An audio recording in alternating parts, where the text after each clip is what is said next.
duty? What you mean you on duty? Say, man, my man ain't trying to hear that. Do you know who this is? This is Maximilian. This ain't Nick Ashford, baby. You got surplus, don't you, baby? Hey, solid as a rock. Hey. You know what? Never mind. Go, listen here. My man trying to get his going. He want to get it on with you. So won't you just lighten up and get my man some, because he'll put it on ya. Hey. Like, Kadeem was ultimately stealing the show. I can't stay.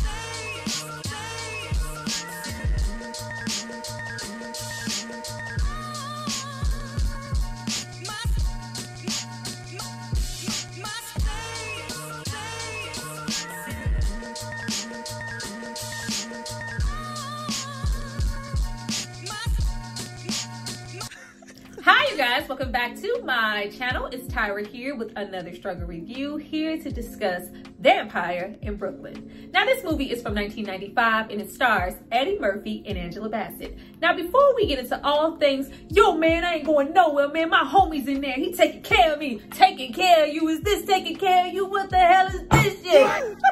I need you guys to drop down and subscribe to my channel and like this video. I'm going to give you guys a moment to do that. Then we're going to come back and discuss. Therefore, evil must be good.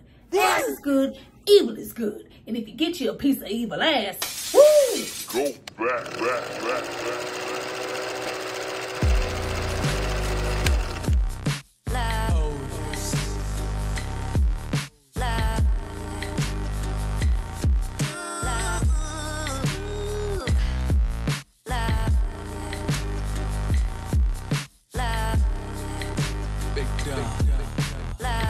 Now that you guys have hopefully subscribed to see more of me, let's get into this movie. But before we jump into the film, I have to give a shout out to the person who paid for it and requested it. So if you happen to meet up with Eddie Murphy in a full-length black trench coat with a perm and some little vampire teeth with an F, it's not because of me, it's because of this person right here. Thank you so much for supporting me and paying for this content.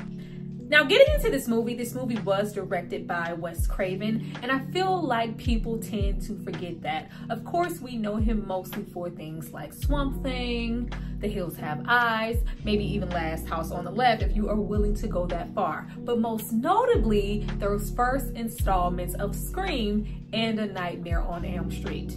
Those two films literally solidified him as a horror movie mastermind. And then we get into more of the obscure projects that are rarely mentioned in the conversation, that mostly gave a different narrative and had a mostly black cast. Things like The Serpent and the Rainbow, The People Under the Stairs, and most definitely Vampire in Brooklyn. Whether you enjoyed this film or not, I definitely feel like Wes Craven deserves his props, because before he joined on as director, with this film being mostly written by Charlie Murphy, R.I.P., and Eddie Murphy, this was a straight horror flick.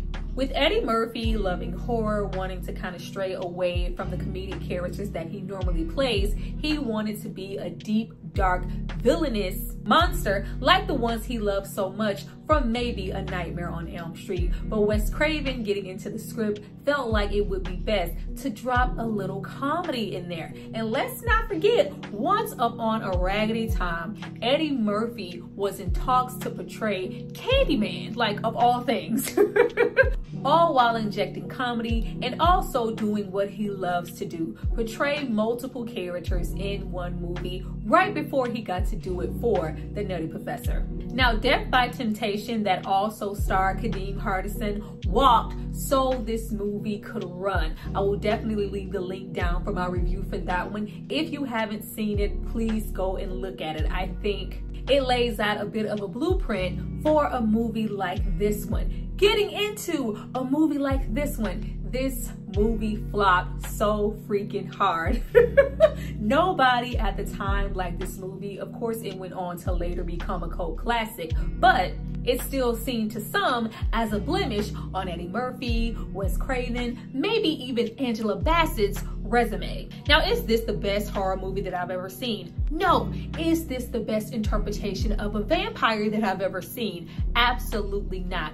But in comparing this movie to something else, it makes me think of movies like Fright Night, which I love, Renfield, which I loved. They're dark, there are horror elements, there's comedy, there's special effects, and it's campy. If you can have die-hard appreciation for movies like those, then there is absolutely no reason why it can't be the same for this one. Now, in very 1992 Bram Stoker Dracula-like fashion, Maximilian arrives via a boat to Brooklyn from the Caribbean in search of the last of his kind. A descendant, a daughter, half vampire, half human, to not only awaken the vampire within her, but continue his bloodline before he descends into nothing. Now, this seemingly abandoned ship that is filled with dead passengers just so happens to land on the docks of Uncle Old Man Silas, portrayed here by John Witherspoon, a nosy, ripple-drinking landlord/night watchman. Yiddity, thank you, Kylie. Trash man comes on Tuesday. God loves me, God loves you. Bye.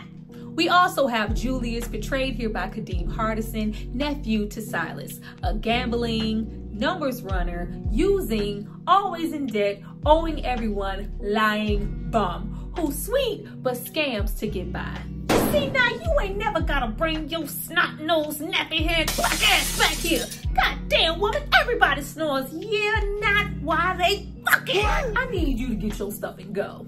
Welcome to the party, Julius. All of Julius's negative attributes makes him the perfect ghoul for Max. Not only can you tend to daylight activities, but you could also help me in my quest, in my search for Rita. Max, who appears out of nowhere in the smokiest, steamy ass streets of Brooklyn that you would ever want to see. There is enough fog machine in this movie to choke a damn horse.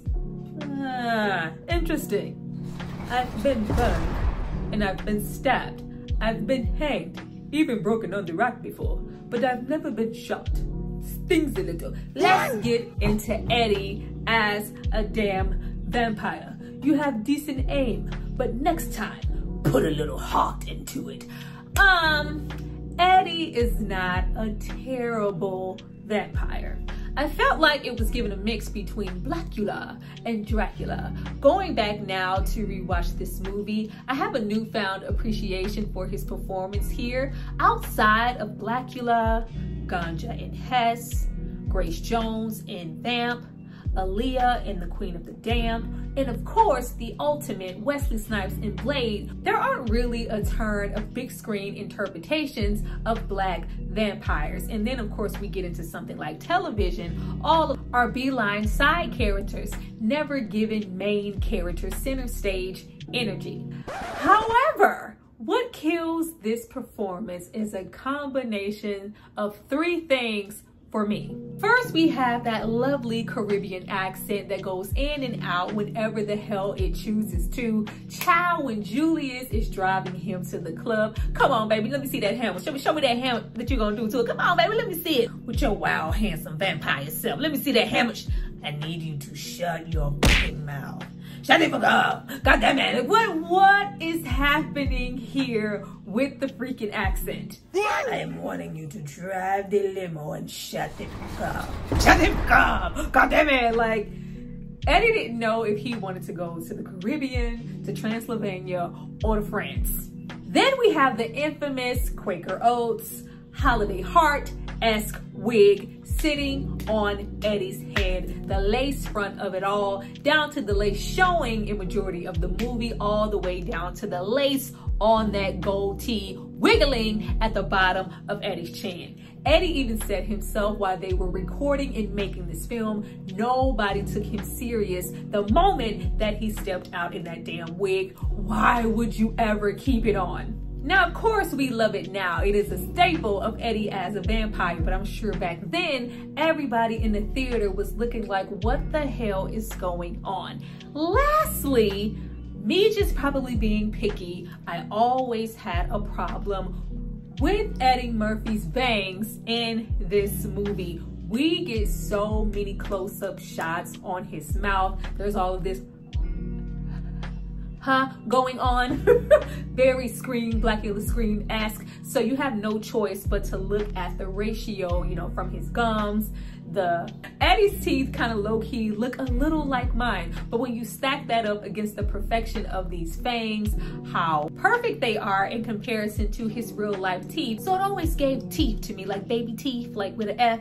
But even with all three of those things combined, Eddie is just not someone that you look to for your scary, for your horror. It is always going to be comedy, all the way down to the point that we have a hard time taking him serious when he is trying to portray a serious role. And even though it's absolutely cheesy, Eddie Murphy's vampire is written to be just as murdering, manipulating, bloodlusting, shape-shifting as all the other OGs. And let's not forget sexy. Max, Eddie, is supposed to be sexy here. God bless Angela Bassett. Sexy. You know, I could give Eddie sexy on a good day for, you know, maybe Quick and Harlem Nights, you know, maybe ultimately Marcus Graham and Boomerang. But Maximilian being sexy here?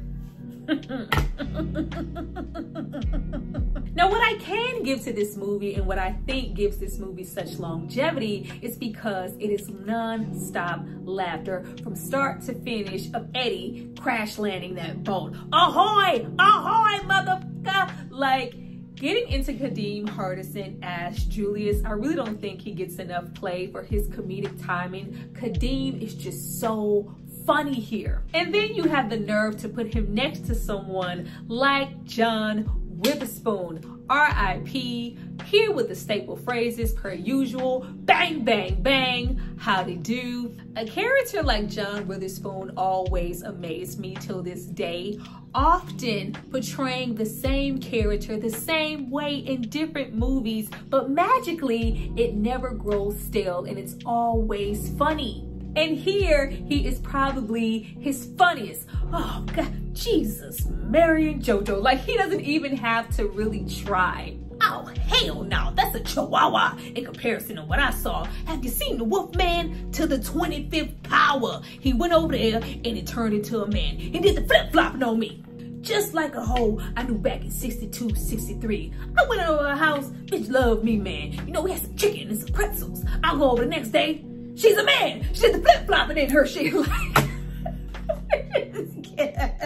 I used to look just like that. Same hair, same clothes. Back in 62, John was definitely a treasure.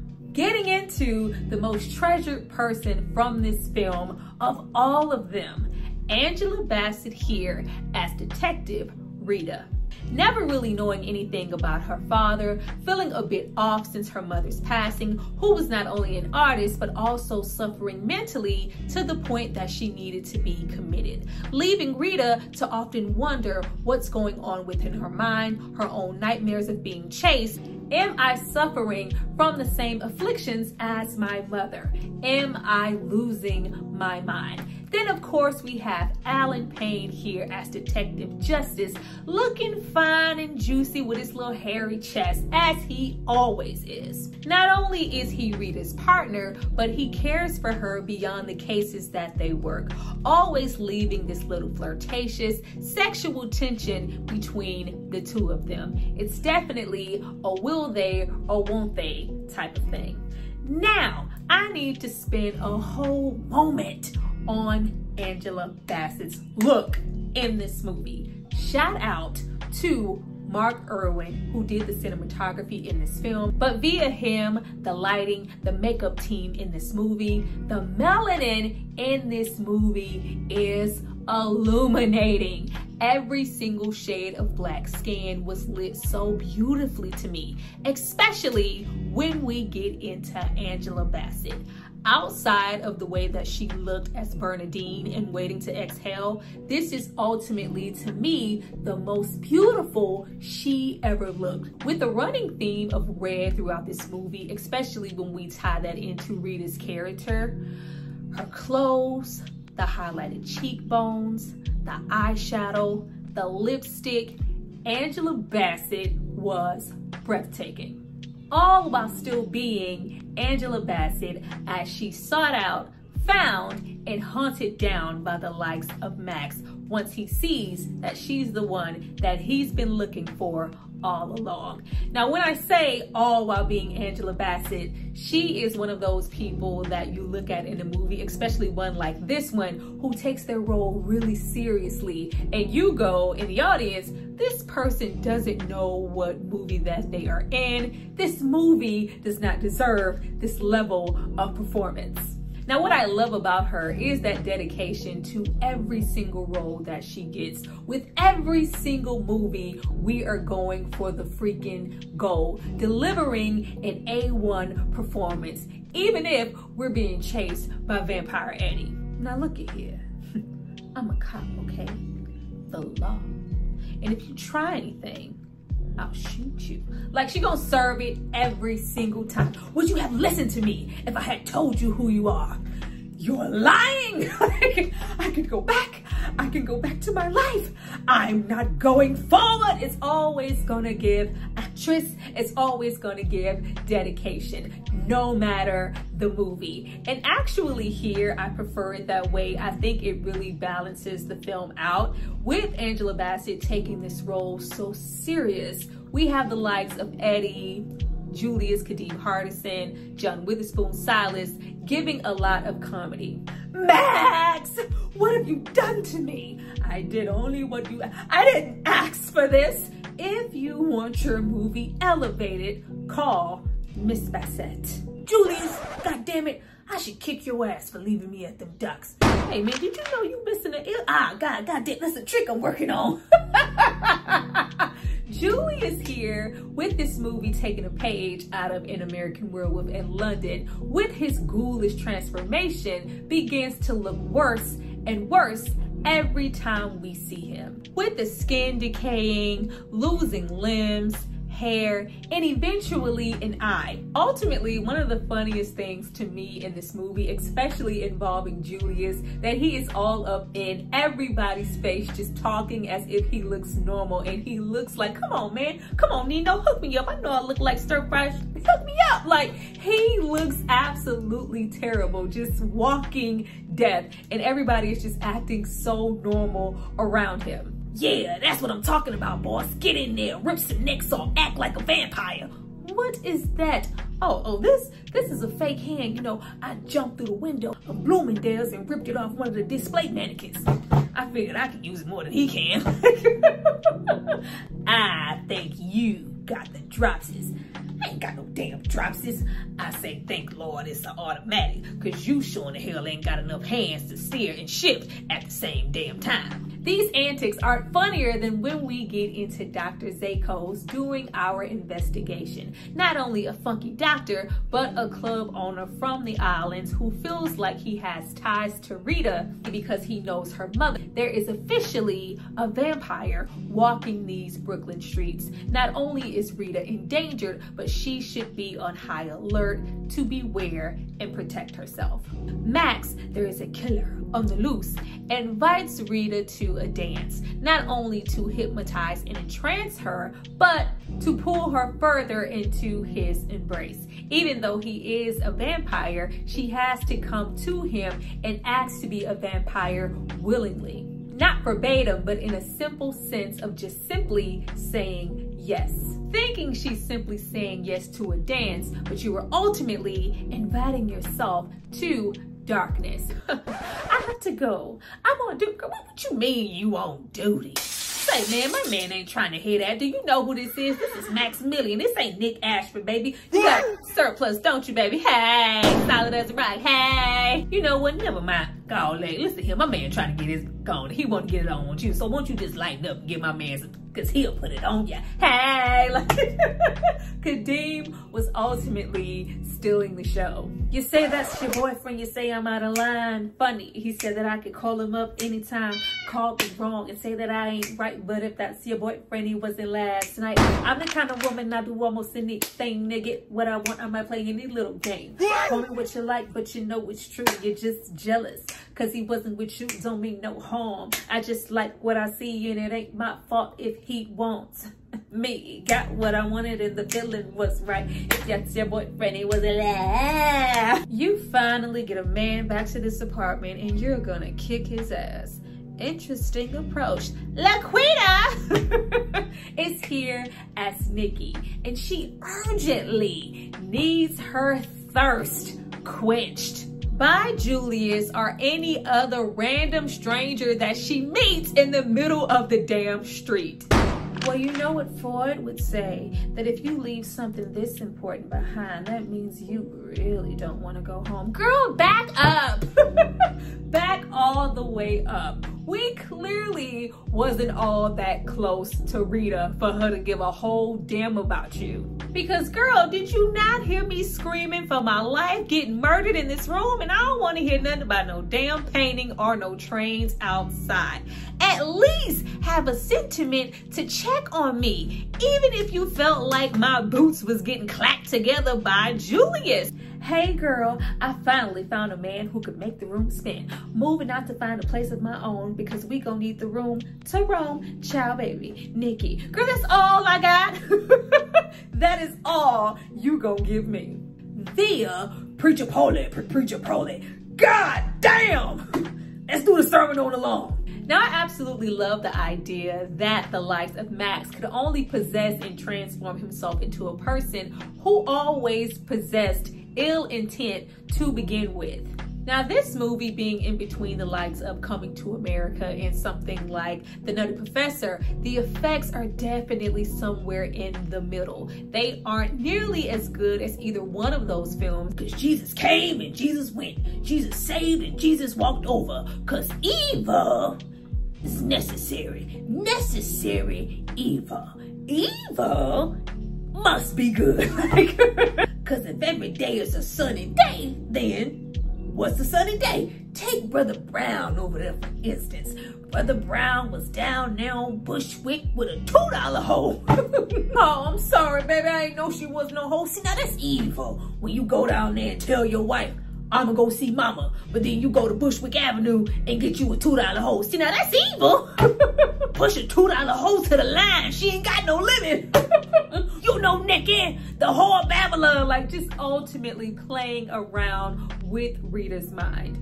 Also, in typical raw, delirious Eddie Murphy fashion, we also get Guido Italiano Eddie Murphy. Nikki, that's why I know you from Nikki. She told me some cop came over last night and beat the, you know, you did it, you I like cats. Well, that's all you had to say, dollface. Like, Eddie is always going to serve up some characters. With every transformation, Max learns more and more about Rita's life, making it easier to mesmerize her and gain her trust on their date, leaving an invested Justice heartbroken, standing on the street. Kadeem as Julius in that ugly suit as that chauffeur, all pasty and just disgusting, cracks me the hell up. Talking about you was gonna try to go get some pizza. Ain't no pizza joints around here. Get your ass out of here, nigga. Thought you was gonna get some ass tonight, then you better take your ass to Blockbuster. The no woman no cry, no woman no cry, woman no cry. Hey! The no woman no cry red wine of it all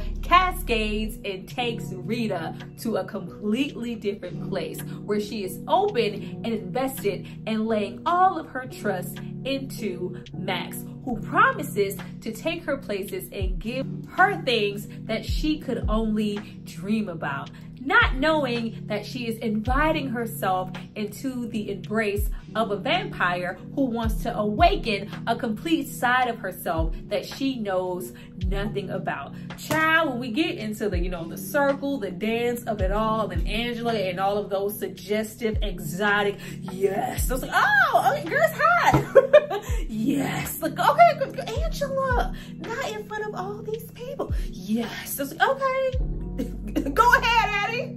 You know, I don't know a Julius Jones, but I knew a Latoya Jones once. You know, I also know your partner. She came out of there. She was bow-legged.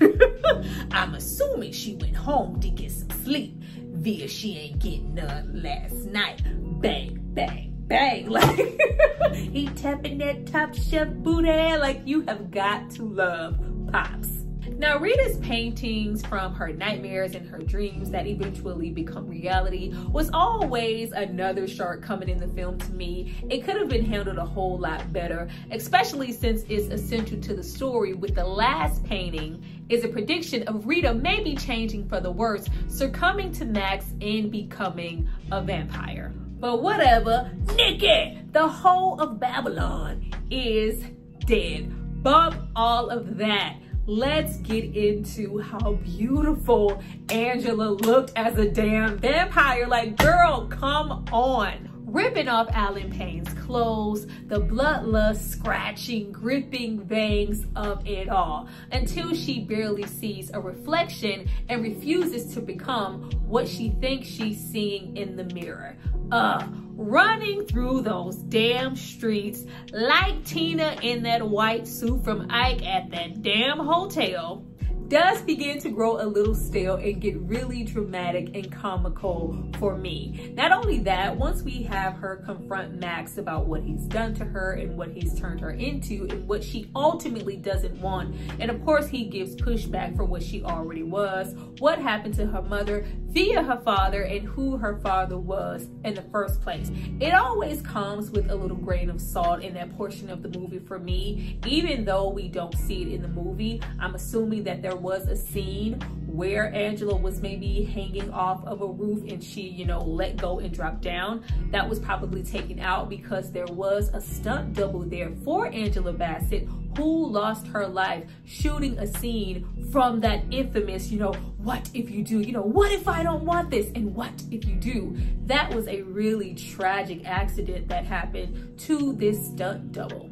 Not only did she protest the scene, but you know, things were changed behind her back, leading up into this beautiful woman losing her life. And ultimately, there wasn't a whole lot of fanfare for it. It doesn't really get talked about. Nobody was really punished. It was just kind of forgotten. Really sad. But of course we have, you know, and what if you do? You can't run from your hunger, Rita. It just gets ultimately really dramatic on Eddie's end. And the more and more he transforms, the more he looks like that man from the Star Trek show. Like, the makeup and the prosthetics were getting really, really plastic. Max ultimately wants Rita to fully transform, feed, get into that bloodlust before they run out of time, but that's only if a persistent justice doesn't intervene and stop him first.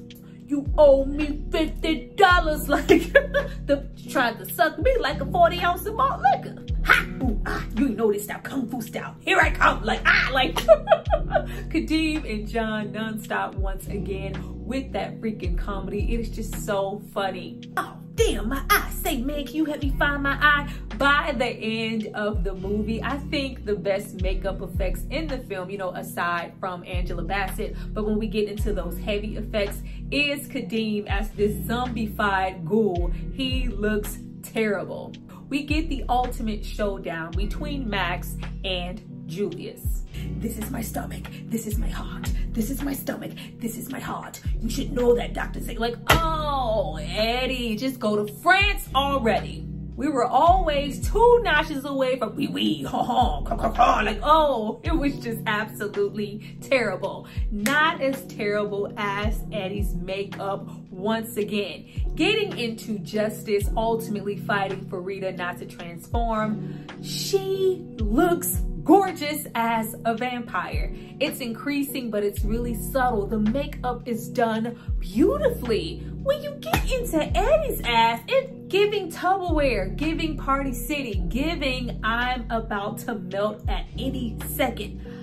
I told you, you were a killer. Like, oh, it it was absolutely terrible. It was a hot mess in the end, but ultimately Rita kills Max and chooses her former life, herself, and justice. Not only do we get a happy ending, but we also low-key get maybe a promise of a Vampire in Brooklyn Part 2 with Julius. Ain't no smoking in the limo, Julius. Macaroni. Like, looks like Brother lost his mood ring. Oh no, that's Max's shit. Putting on that lovely ring transform a broken down Julius into a handsome, full-fledged, draped in jewelry vampire, affording him everything he never had. Welcome to the party, Unc. Like, I love how the ring just instantly came with a Caribbean accent as well. There's a new vampire in Brooklyn, and his name is Julius Jones. Of course, we never got that part 2, but we always have part 1. I don't care how old I get, how many times I watch this movie, it's still funny, and it is still a good watch. Well, you guys, that was my review for Vampire in Brooklyn. I hope you enjoyed it. Please drop down and tell me if you did. What is your favorite scene? What line do you quote the most? And of course, hit that like button because it helps me out. Also, do not forget, directly after this video, there will be a premiere of The After Party, where I discuss Vampire in Brooklyn live, and I also bring out a guest. I hope to see you there, and I hope to see you guys for my next movie review. Bye.